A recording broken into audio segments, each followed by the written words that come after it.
Could you rebrand your company? Are you thinking about changing the visual identity? Maybe you're trying to position and reach a new market, or you need to completely restructure the DNA of your company. Well, before you do that, you need to listen to the interview today from my guest, Jim Heininger. Jim is the founder of the Rebranding Experts, and he is going to share with us today the 3 different types of rebranding that there are and his step-by-step process of what you need to do to make sure that you actually rebrand properly so you position your company in the best way. Welcome to Marketing Domination. Well, Jim, thank you so much, sir, for coming on here to Marketing Domination. Great to be with you, Sean. So you are the rebranding expert. And I know that from our brief conversation that you told me that there is some misconception around what it is and what it entails. So can you give us an overview of what exactly rebranding is, the different forms that there are of it, and kind of when and how they should be used for businesses? Yeah, perfect. Rebranding as a term is kind of overused for any time a brand goes through some form of transformation. But there really are kind of 3 different ways to approach rebranding. One is just to do a brand refresh. So it could be where you just need some new energy, some new life, some modernization to your brand. You're not changing what your brand stands for or the promise that it makes to customers. You're doing more of a visual update to it, a little bit of a visual makeover. So it might be a new logo, some new colors that you're using, updating your website a little bit, maybe some messaging and so forth. We see brand refreshes all the time. Walmart did one at the end of last year where they made their logo and their name a little bit bolder because they're increasingly moving to a digital platform and selling more products online, and it just looks better on a visual platform like that. So that's a brand refresh. A lot of people call that a rebranding. I don't think I would, though. Brand refresh. You can reposition your brand. And we see these a lot, too. There's a lot going on in the retail marketplace. Retailers, as they're trying to fight off the move from brick and mortar to more online purchasing customers. So a brand repositioning is where you pivot to the new customer base that you're wanting to reach out to, perhaps as a growth segment. You're keeping your name the same. You're doing a brand refresh to make it more interesting and modern, but you're not changing the name of the organization. You're not changing the core promise that you have again. So we see that with Victoria's Secret. They went through that whole, moving away from the angels and the fashion shows and the scantily clad models to wanting to be more inclusive to all women, all body shapes and sizes. And so they changed their product line a little bit. They made sure their marketing was not seen as too exclusive, but inclusive to women of all sizes and ages. You saw the same with Abercrombie and Fitch, same kind of thing. They're repositioning their products. They're not rebranding entirely. So what is a rebrand? A rebrand is when you're changing the heart and soul of your organization, the DNA of who you are, and you're repositioning how you go to market because you need to expand to a new customer segment because you need growth. Now, the biggest one that's happened in the last 6 months or so was Jaguar. So create a lot of controversy in the marketing world. A very staid British company that, really relied on kind of those historical qualities, equities to keep its customers. Jaguar realized they couldn't keep doing what they were doing. Their sales were declining, their profits were sinking, and they had to address this. And so they completely pivoted their whole brand to be able to support an entirely new look and feel of their products that they brought to market. So they introduced it with this very provocative, brightly colored kind of visual video that really was kind of androgynous characters and really kind of startled you into, we are going to be dramatically different than we have been in the past. And then they introduced new card models at an art show in Miami, of all places, that were pink and bright blue. They were EV. They were dramatically different, futuristic looking models. They kept the name of the company as Jaguar, but they changed the logo to be a little bit more modern. That's an example of a rebrand where you can't do business as you are not wanting to do business as you had in the past. And you need your brand to propel you into the future and be able to capture the new customers that you're looking for that are needed for your success. Okay, understood. Thank you for that breakdown.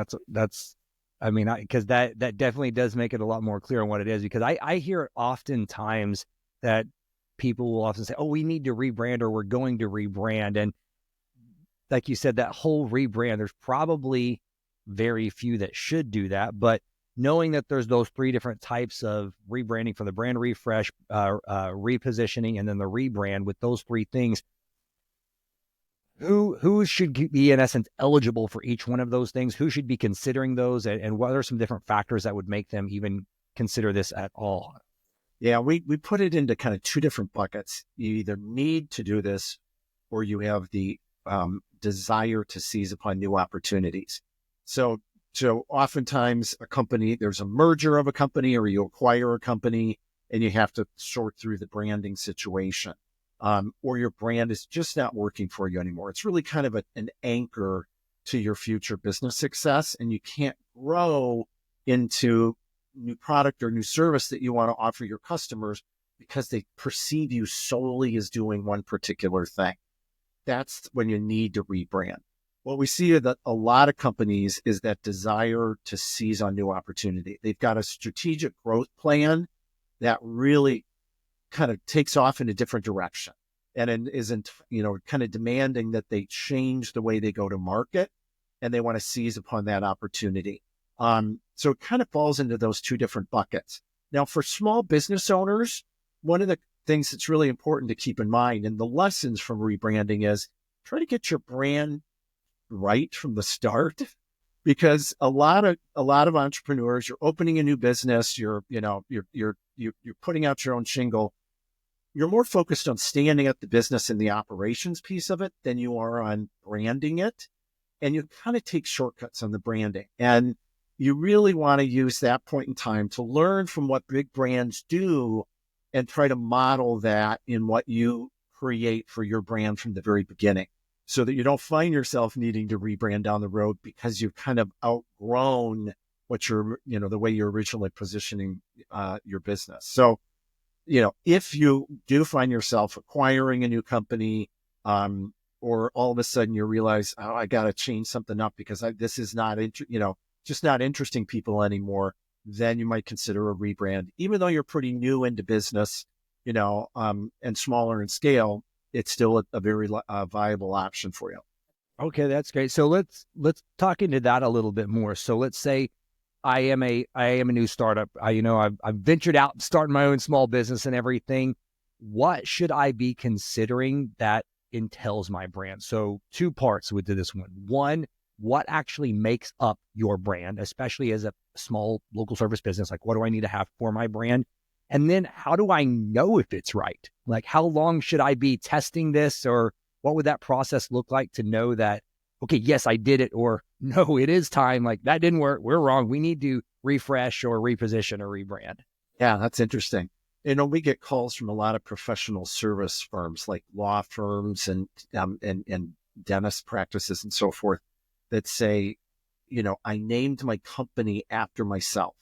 It's Jim Heininger Law Offices. Yeah. And I built the team, and I got a lot of resources here. It's not just about me anymore.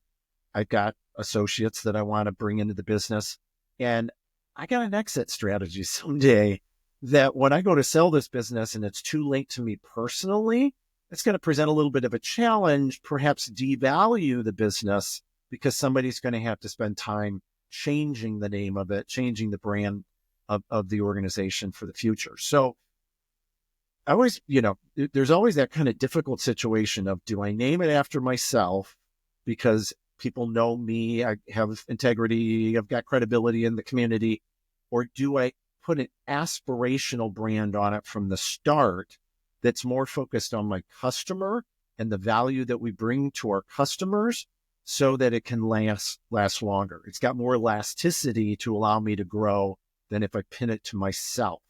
So that's one of the encouragements I would definitely give to somebody as they're starting out is, brand in a way that's going to give you growth opportunities in the future.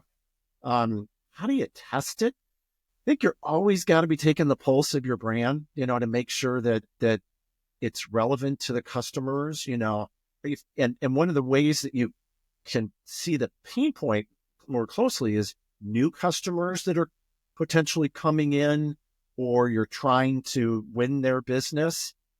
If what you're presenting to them doesn't fully tell the story of what you offer, the services, the products, the goods that you have, then that tells you something's not matching up here. That I've defined too close of a brand that's not relevant to what I'm trying to get people to invest in the future. So always think of that old adage is that people invest in the future and not the past. And that should tell you right away, is my brand relevant today and tomorrow? Okay. And give us a more detailed overview too of what actually encompasses it and makes a true brand, because I would assume most people, when you say your brand, they're thinking probably like logos, colors, and fonts. Like, is that what it is, or is it a lot more than that? And what would you kind of define as somebody's brand? Yeah, it's so much more than that. It's the collective experience that someone has with your company. So it's not only those visual things, but it's the customer service, how people are treated. If they have problems with your company or brand, how do you resolve those? So what is that overall customer experience?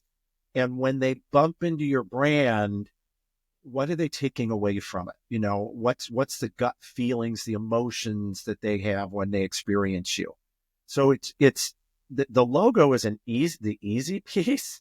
It's how do you conduct business on an ongoing basis, and how do people experience you? That's your brand. That's what gives them confidence in coming back to you again in the future, not what colors you use on your website. Yeah. I'm going to say we've owned our agency for I think 8 years now. That is the best definition of a brand I've ever heard. The collective experience someone has with your company. I love that. I'm definitely going to use that. That was great.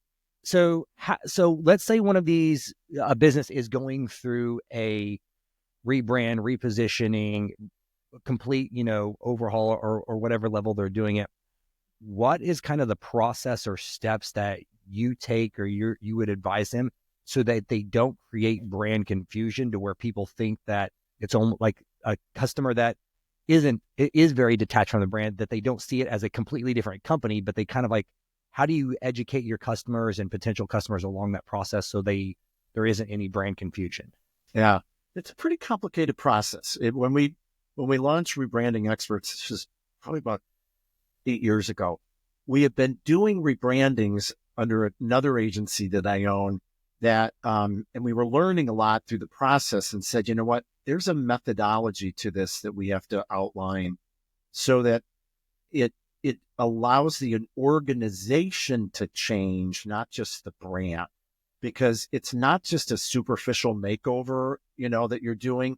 It's an opportunity to really evolve and pivot the organization in the way it needs to go for the future. That's what most CEOs that we talk to or business leaders talk to is they're surprised at that. Is you're not just changing the art, the superficial piece of it. Use this as an opportunity to accelerate the growth that you're wanting to have, and making sure that your people are on board, that you treat your customers in an entirely new and different way than you had in the past. So we developed this methodology that goes through kind of 4 big steps. And it's, first of all, who the heck are we today? And what do we want to be tomorrow? And then what is the brand that defines that new tomorrow? And that gives us the kind of that elasticity to grow, and is a much better representation of who we are. So you get that new brand kind of stood up and very closely defined with the promise and the unique selling proposition, the values, and even the mission statement of the organization. Once you get your arms around that tightly, then it's a process of making sure that everything internally is changed to align with that before you ever launch it to your customers and you ever go public with it. So it's the obvious stuff like the name, the logo, the website, all that kind of stuff that you do behind the scenes. But that's also where we sit down with the sales team and say, okay, what are we going to do differently to sell our company? We'll sit down with the customer experience team. How are we going to deliver a different customer experience than we have in the past so that people say, wow, this company is really moving forward, and that they don't come back and experience you exactly the same when you told them you're going to be different. That's the depth of a rebranding. And then once you get all those things in place and ready to go, then you launch it out to the public, to your customers, in a very, cascading approach so that your customers, are told first because they're the most important people to you. And what does it mean and how are we going to work with you differently in the future? Oftentimes you have those people that only use you a couple times or buy your products a couple times a year or whatever, that you need to show them the value of what you're doing in this change. What does it mean to them? Not to us, but what does it mean to them under our new name, under our new brand, our new way of doing business and so forth, so that they say they've learned and grown from the past. It's not just changing it to change, for the sake of change, but that it's got whatever was there that I really liked is still the cornerstone of this company. But look at how they're approaching it differently with enthusiasm, and they're trying to better meet the needs of their customers. That's great. Now, I'm sure that it's going to be obviously different based upon what level of the rebrand that they're focusing on doing.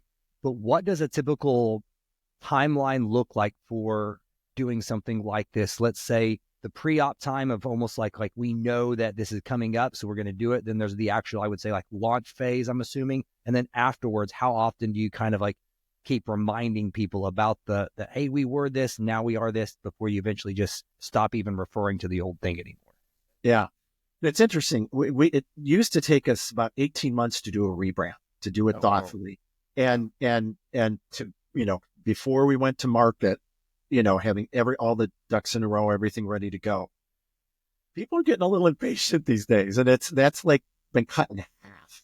And most organizations want to rebrand now in about 9 months from beginning idea to launch, about 9 months.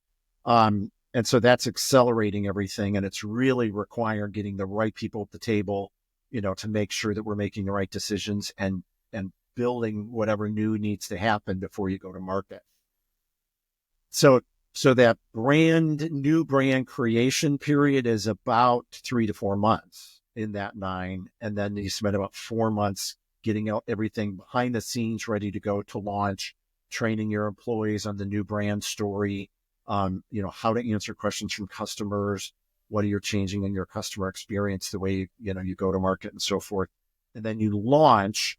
And we always say that's not the finishing line, that's the starting line when you launch, because then it's going to take months afterwards to not only communicate proactively to your customers that you're making this change, but for them to experience you in a new way and to realize, wow, this is better. I like this. I'm going to continue to support this company.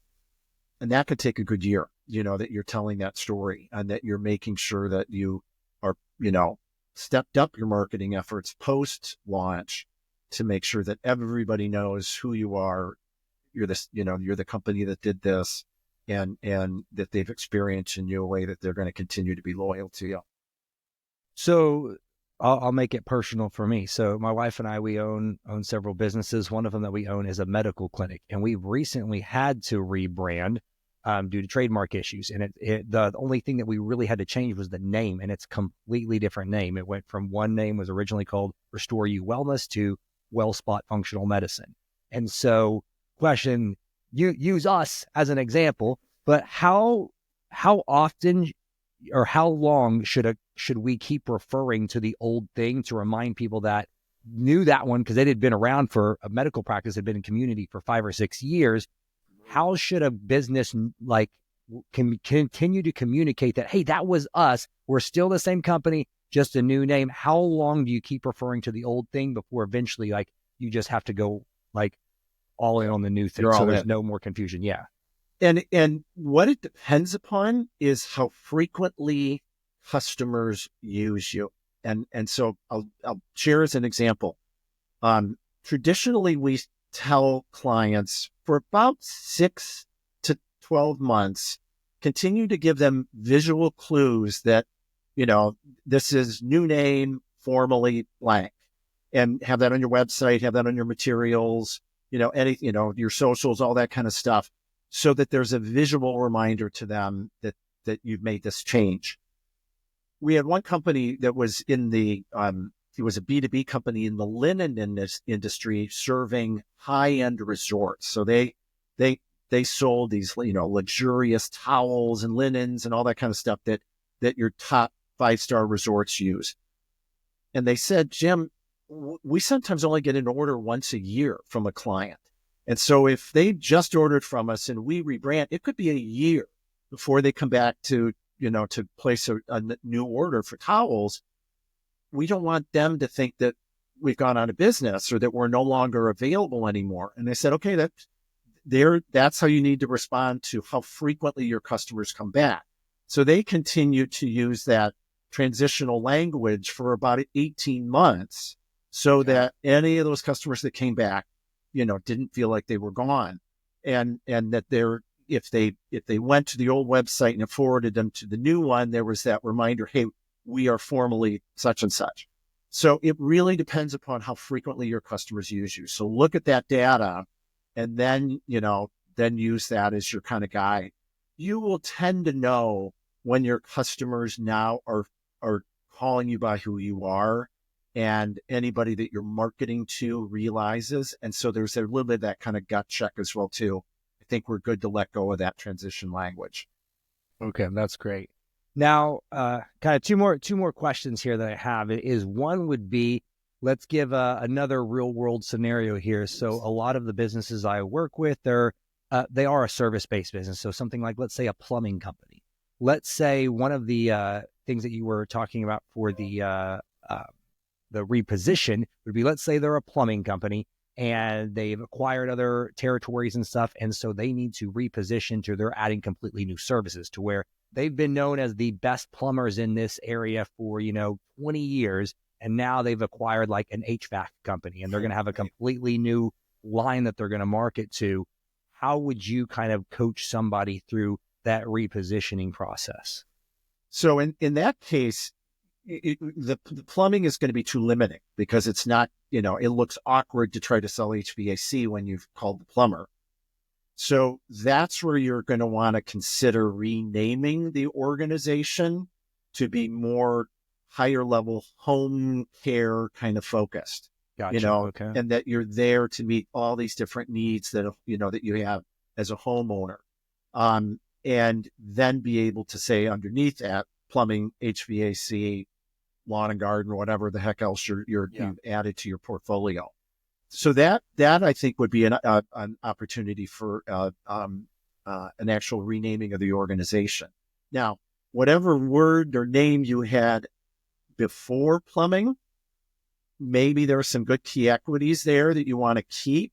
And so that you would say, as opposed to, I'm just making this up, Sean's Plumbing is now it's Sean's Home Care or something like that. Understood. So you're keeping that core equity of that name, which people are familiar with and attracted to, but you're broadening out how you want to be perceived as a provider.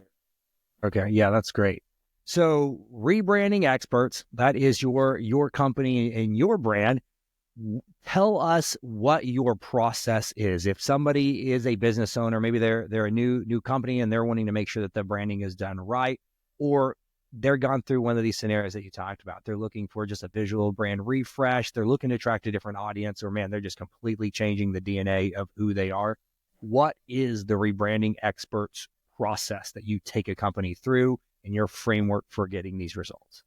Well, and the first step that we do is kind of an assessment of what they think a rebranding is and what their needs are, because oftentimes those don't match. I'll tell you a crazy story of got a call from a small business owner whose partner, who founded the company, and the company was named after his partner. The partner had been arrested and for a crime, a pretty salacious crime, and was probably going to be serving time in prison. And he said, I've got to change the name of the business. How do I go about doing this? That's where that falls into that need bucket. And so I kind of talked him through, here are the things you need to think about, you need to consider, and so forth. So there's usually a driver that somebody thinks they need to rebrand. We sit down and do an assessment with them, kind of get them to help understand what the options are and so forth. Then if they say, nope, this is, we want to move forward with the rebranding. We go through those 4 steps. So where are we at today? What's our brand today? What are the equities? What do people value in us that we want to make sure we keep as we define a new brand? And then go through that process. It usually involves naming. As you mentioned earlier, trademarking is one of the biggest challenges to the rebranding process, because if you're doing business, especially in more than one state, you need to trademark with the federal trademark office. And that's getting tougher and tougher and tougher, and longer and longer and longer to do successfully. So once you get that trademarker, you're going to be able to trademark a name. Then you can move forward to that step 4, step 3, which is getting everything aligned internally to get it, to be able to launch with power and difference. And then 4, taking it to the marketplace with your launch. Okay, that's great. Well, Jim, how is the best way for people to follow up with you, connect, and then also anything that we want to plug and push people and have them come check out for you? Yeah, so visit rebrandingexperts.com.